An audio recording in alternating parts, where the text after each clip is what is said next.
জীবনে বাঁচতে গেলে মানুষ কিন্তু স্বপ্ন দেখাটা কখনো ছাড়ে না। আর স্বপ্ন দেখা ছেড়ে দেওয়াটাও উচিত নয়। স্বপ্ন দেখতে তো কোনো টাকা লাগে না, তাই না বন্ধুরা?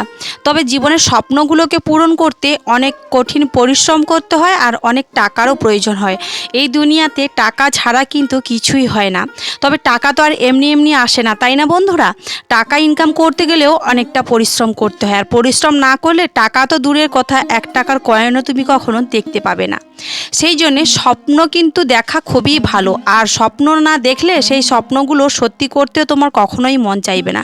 স্বপ্ন দেখা শেখো, তাহলে দেখবে জীবনে স্বপ্ন দেখতে পারলে স্বপ্নগুলো সত্যিও একদিন ঠিকই করতে পারবে। শুভ সকাল আমার প্রিয় বন্ধুরা, সবাই কেমন আছো? আশা করছি সবাই খুব ভালো আছো আর সুস্থ আছো। তোমাদের আশীর্বাদ ও ভালোবাসায়, আমার মহাদেবের আশীর্বাদে আমরাও বেশ ভালো আছি। সাউথ 24 পরগনা গঙ্গাসাগরের ছোট্ট একটি গ্রাম থেকে আমি টুম্পা চলে এসেছি তোমাদের জন্য আবারও একটা নতুন ভিডিও নিয়ে। আমার ব্যস্ততম সকালে আবার একটা নতুন ভিডিওতে তোমাদের সবাইকে অনেক অনেক শুভেচ্ছা ও ভালোবাসা। আজকে দিনটা হচ্ছে বৃহস্পতিবার, আর ঘড়ি কাটায় এখন সকাল 6টা মতো বাজে। তো সকালে ওই যে আমার একটু ব্যস্ততা পড়েই যায়, কারণ তোমাদের দাদাভাই কাজে যায়, তো সেই জন্যই কিন্তু সকালবেলাতে শরবত করে দেওয়া, ওর সামনে জল এগিয়ে দেওয়া, মানে খাওয়ার জল, তারপরে ওর জামা কাপড়গুলো ভাঁজ করে দেওয়া, ফোনটা হাতে দিয়ে দেওয়া, সবটাই আমাকে করতে হয়। তো সব কিছু দিয়ে দিতে ও কিন্তু তোমার দাদাভাই চলে গেল কাজে। আর দেখতেই পাচ্ছ আমিও এদিকে লেগে পড়েছি সংসারে কাজে। সমস্ত আশিবাসী কাজ হয়ে গেছে। গতকালকে না প্রচণ্ড বৃষ্টি হয়েছিল, তোমরা দেখেছো তো। সেই বৃষ্টির ছিঁচ কেটে দেখো আলটা পুরো কেমন মানে দেখতে খারাপ লাগছিল। তো ওই জন্য ভাবলাম চলো সকালবেলাতে তো সেই রান্নাঘরটাই আমি লেপামোছা করি রোজ দিন গোবর জল করে, তো ওই জন্য ভাবলাম চলো সেই সাথে সাথে আজকের আলটাও ভালো করে একটু লিপে নিই। তো সেই জন্য দেখো আলটা ভালো করে লিপে নিচ্ছি। আর ওদিকে মেয়ে এখনও ঘুমাচ্ছে, তো ওকে ঘুম থেকে ওঠাবো। তো আজকের ওর স্কুল নেই, আজকের হচ্ছে 1 মে। তো আজকের হচ্ছে মে মাসের 1 তারিখ। আর মে মাসে তো তোমরা জানো তো মে মাসটা কী জন্যে পালন করা হয়, তো সেই জন্যই কিন্তু স্কুলটা ছুটি রয়েছে। আর ওই জন্য ভাবলাম চলো ঘরে কিছু কাজবাজগুলোও করে নিই।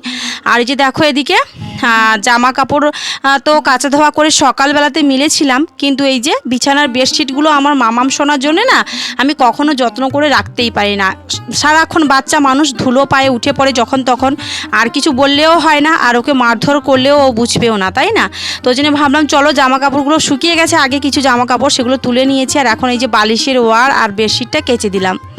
আজ হচ্ছে বাড়িতে রান্না হবে না, কারণ কি বলতো, আজ হচ্ছে আমাদের গ্রামে যে মনসা পুজো হয়েছিল, তোমরা আগের ব্লগে দেখেছো।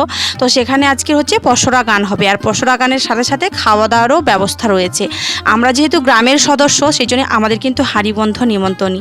আর এমনিতে পসরা গান হলে গ্রামের মানুষ বাদেও আশেপাশে মানুষেরা কিন্তু খেতে আসে, তাই না? তো প্রচুর লোকের খাওয়ার আয়োজন রয়েছে, প্রায় 1.5 থেকে 2,000 মানুষ খাবে। তো ওই জন্য আজকে বাড়িতে রান্নাবান্না কিছুই হবে না। তো সেই জন্য ভাবলাম চলো ঘরের তো কিছু টুকিটাকি কাজ তো পড়েই থাকে, টুকিটাকি বলবো না, অনেক কাজই পড়ে থাকে যেগুলো সময়ের মধ্যে করতে পারি না, কারণ সংসারের সব দিকটা আমাকে দেখভাল করতে হয়, তার সাথে সাথে বাচ্চার পড়াশোনা ও সব কিছু আমাকেই দেখতে হয়, তার সাথে তো রান্নাবান্না রয়েছে। তো সেই জন্যই মানে কিছু কিছু কাজ পড়ে থাকে যেগুলো আজকের একটু করে নেব আর কি। এদিকে বিছানাটা দেখো সুন্দর করে ঝেড়ে পেতে নিলাম। আর তারপরে এই যে তোমাদের বলেছিলাম না বেশ কিছু শুকনো জামা কাপড় আমি তুলে নিয়ে এসেছি। এই যে দেখো আগে দুটো বেডশিট কেচে দিয়েছিলাম সকালবেলা, সেটা তোমাদের সাথে শেয়ার করিনি। তো সেই বেডশিটগুলো এখন ভাঁজ করব, আর কিছু জামা কাপড় রয়েছে সেগুলো ভাঁজ করে রাখবো।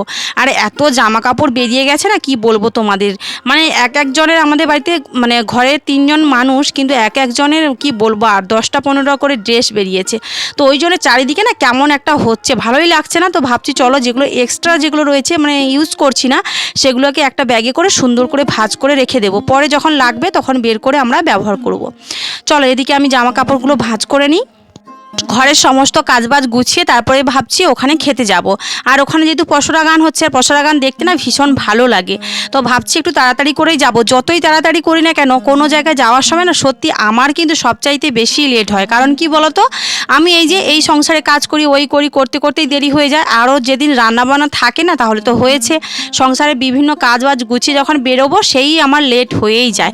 কিন্তু কিছু করার নেই, তো ঘরেরই তো কাজ করছি, তাই না? তো এদিকে দেখো আজকে ফ্রিজটা মানে জবে থেকে আনা হয়েছে একবারই মুছেছিলাম, তো আর মোছাই হয়নি। তো ভাবলাম চলো অনেক ধুলো ময়লা পড়েছে, তো ভালো করে একটু মানে ন্যাকড়া দিয়ে মুছে মুছে দিচ্ছি। আর আমাদের যেহেতু টিনের বাড়ি আর উপরে অ্যাজবেস্টার দেওয়া না, সেই জন্যই কিন্তু যখন অ্যাজবেস্টার মানে ওপরে অ্যাজবেস্টার যখন রোদ্দুরে তেতে যায় তখন কিন্তু সেই যে মানে গরমের যে ভাবটা সেটা কিন্তু ঘরের মধ্যে এসে পড়ে। আর ফ্রিজটা না প্রচণ্ড গরম হয়ে যায়, ওপরে যে জায়গাটা আর কি ভীষণ গরম হয়ে যায়। এমনিতে ফ্রিজ মানে অল টাইম তো চলতেই থাকে, কিন্তু সেটার একটা গরম রয়েছে, তারপরে ওপরের গরমটা এসে ফ্রিজেই পড়ে।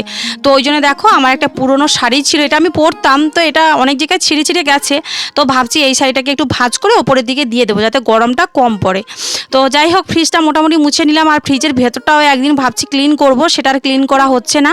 তো যাই হোক চলো এদিকে ফ্রিজটা মুছে নিয়েছি, এখন রেডি হব আর রেডি হয়ে বেরোবো, ওখানে যাব পশরাগারের ওখানে। এখন কটা বাজে জানো, ওই 1:30 মতো বেজে গেছে। তো যাই হোক চলো এখন রেডি হয়ে নিই। আর মাম্মাম কিন্তু একটু আগেই বেরিয়ে গেছে, ওকে রেডি করে দিয়েছিলাম, ওর ঠাম্মি ওর পিসিমণি ওরা যাচ্ছে খেতে ওখানে, তো ওদের সাথেই চলে গেছে আর আমি এখন রেডি হচ্ছি যাব বলে। তো সত্যি কথা বলতে কি বলো তো বন্ধুরা, স্বপ্ন দেখা প্রথমের ভিডিও শুরুতে আমি তোমাদের বলেছিলাম স্বপ্ন তো আমরা সবাই দেখি, কিন্তু স্বপ্নটা সত্যি করতে গেলে না মানুষকে অনেক পরিশ্রম করতে হয়, তাই না? তো জানি না আমাদের জীবনে অনেক স্বপ্নই কিন্তু সফল করতে আমরা পারিনি বা পূরণ করতে পারিনি, সেটা আর্থিক সমস্যা হোক বা পারিবারিক সমস্যা হোক, অনেক কিছু মানে ব্যাপারের জন্যে।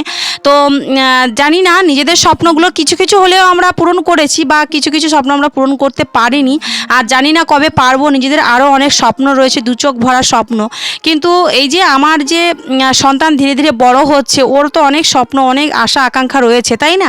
তো জানি না কিভাবে এগুলো পূরণ করব। আমার মেয়ের তো প্রচুর প্রচুর স্বপ্ন, ও ছবি আঁকা শিখবে, ও পড়াশোনা করবে, ও নাচ শিখবে, তো সব কিছুই একসাথে আমাদের দ্বারা সম্ভব নয় জানি, তবুও ও তো ছোট মানুষ, ওর অনেক ইচ্ছে আকাঙ্ক্ষা থাকে। তো জানি না ওর ইচ্ছে বা স্বপ্নগুলো কিভাবে পূরণ করব কিছুই বুঝতে পারছি না। তবে তোমরা যদি আমাদের পাশে থাকো, সাথে থাকো, আমাদের হেল্প করো, তাহলে আশা করি তোমাদের আশীর্বাদ ও ভালোবাসায় আর আমার ঈশ্বরের মানে আশীর্বাদে আমরা একটু একটু করে আমার সন্তানের ইচ্ছেগুলো পূরণ করতে পারবো। তো যাই হোক এদিকে দেখো এই যে রেডি হয়ে আমি বেরিয়ে পড়েছি, আর এখন রাস্তাতে যাচ্ছি, মাঠ দিয়েই যাচ্ছি। চলো ওখানে গেলে তোমাদের সাথে শেয়ার করব যে পসরা গান হচ্ছে, রাধা সেজেছে, বড়াই বুড়ি সেজেছে, সবাইকে তোমাদেরকে দেখাবো। তো চলো এখন রেডি হয়ে যে বেরিয়ে পড়েছি, আর প্রচণ্ড রোদ্দুর জানো তো, ছাতাটা নিয়েছি বাট ছাতাটা এখন ফোটাইনি। দেখো ফাইনালি কিন্তু চলে এসেছি এই যে মেলা গ্রাউন্ডে চলে এসেছি, আর প্রচুর প্রচুর মানুষ এসছে জানো, এই যে এখানেই খাওয়া দাওয়া হচ্ছে, এখন সবাই খাচ্ছে, আবার প্রচুর মানুষ লাইন দিয়ে দাঁড়িয়েও রয়েছে খাওয়ার জন্যে। তবে আমাকেও লাইন দিতে হবে একটু পরে, কারণ আমাকেও খেতে হবে, না হলে আমি হয়তো আর খাওয়ার পাবোই না, এত ভিড় হয়েছে। আর ওখানে যেখানে পসরা গান হচ্ছে ওখানেও প্রচুর মানুষের ভিড়, যারা খাওয়া দাওয়া করে নিয়েছে তারা আগের থেকেই দেখছে, আর যারা এখন খাচ্ছে খাওয়া দাওয়ার পরেই আবার পসরা গান দেখবে। আর পসরা গান সত্যি ভীষণ ভালো লাগে, এই যে দেখো কত সুন্দর সেজেছে, ভীষণ ভালো সেজেছে। এই যে দেখো রাধা রানী, এই যে দেখো গোলাপি পিঙ্ক কালারের শাড়িটা পরেছে, আর সাদা শাড়ি হচ্ছে বড়াই বুড়ি, আর দুজনকে আমি বলতে পারছি না, মোটামুটি এই যে দেখো রাধারানীকে কি সুন্দর লাগছে, তাই না? তো যাই হোক, আর যিনি কৃষ্ণ সেজেছেন ওনাকেও খুব ভালো লাগছে, তবে উনি এখন গ্রিন রুমেই রয়েছেন, এখনও বেরোয়নি, মানে ওনার পাট যখন পড়বে তখন তো উনি বেরোবে, তাই না? তো যাই হোক এই যে দেখো তোমরাও একটু দেখে নাও, তোমাদের কাদের কাদের পসরা গান শুনতে ভালো লাগে অবশ্যই কমেন্ট বক্সে কমেন্ট করে জানিও। আর গতকালকে ব্লগে আমাকে যারা মিষ্টি মিষ্টি কমেন্ট করেছো তাদের নামগুলো আমি একটু নিয়ে নিই। অভিদীপা ব্লগ কমেন্ট করেছে তাহলে একটা শোকেস আলমারি আর একটা আলনা নিয়ে নে। হ্যাঁ নেবো ভাবছি, তো দেখা যাক, যখন নেব অবশ্যই তোমাদের সাথে শেয়ার করব। তো আলমারি আর আলনাটা হলে সত্যি ভীষণ ভালো হয়, তো আলনা আর আলমারি নেব ভাবছি, শোকেসটা নেব না। তো যাই হোক চলো এদিকে দেখো আমি কিন্তু এই যে খাওয়া দাওয়া করে একটু পসরা দেখে বেরিয়ে পড়েছি বাড়ি যাওয়ার উদ্দেশ্যে। মাম্মাম কিন্তু ওর ঠাম্মি আর পিসিমণির সাথেই রয়েছে, ওখানে একটু গান দেখছে ওনারা, মানে শাশুড়ি মা দেখছে, তো সেই জন্য মাম্মাম ওখানে রয়েছে, ও ঠাম্মির সাথেই আসবে বাড়ি। আর আমি আগেই চলে আসছি কারণ ওখানে এত মাইক বক্সের আওয়াজ সত্যি বলছে আমি আর সহ্য করতে পারছি না। তো যাই হোক বাড়িতে এসে তারপরে তোমাদের সাথে কথা হয়নি, আর এখন সন্ধেবেলা চলে এসেছি, এখন বাজে 7টা মতো। মেয়েকে 4টে থেকে পড়তে বসেছিলাম, ওকে পড়ানো হয়ে গেছে। এই যে রাতের রান্না হচ্ছে মুগ ডাল, কারণ মাম্মাম ডাল খেতে ভীষণ ভালোবাসে, তো রাতের রান্না হবে ডাল রুটি আর সাথে দুধ তো রয়েছে। তো যাই হোক চলো এদিকে রান্নাগুলো করে নিই, আর তোমাদের মিষ্টি মিষ্টি আর কয়েকজনের কমেন্টের রিপ্লাইগুলো দিয়ে দিই। সোনালী দাস অফিসিয়াল কমেন্ট করেছে, দিদিভাই ভিডিওটা অনেক অনেক খুব খুব ভালো হয়েছে, thank you so much Sonali. Sunita Haldar comment করেছে, দিদিভাই ভিডিওটা খুব ভালো হয়েছে, থ্যাংক ইউ সো মাচ তোমাদের সবাইকে। এভাবে আমাকে মিষ্টি মিষ্টি কমেন্ট করো আর আমার পাশে থেকো, সাথে থেকো। তো আজকে ব্লগটা এই যে রুটি আর ডাল দিয়ে শেষ করছি। ভিডিওটা ভালো লাগলে অবশ্যই ভিডিওতে একটা লাইক করো, কমেন্ট করো, আর যারা এখন আমার চ্যানেলটা সাবস্ক্রাইব করোনি প্লিজ আমার চ্যানেলটা সাবস্ক্রাইব করে আমাদের পাশে থেকো, আমাদের সাথে থেকো। তোমাদের একটু সাপোর্ট আর ভালোবাসাই পারে আমাদের ছোট ছোট স্বপ্ন আর ইচ্ছেগুলো পূরণ করতে। চলো আজকের মতো এখানে শেষ করছি, গুড নাইট, টাটা।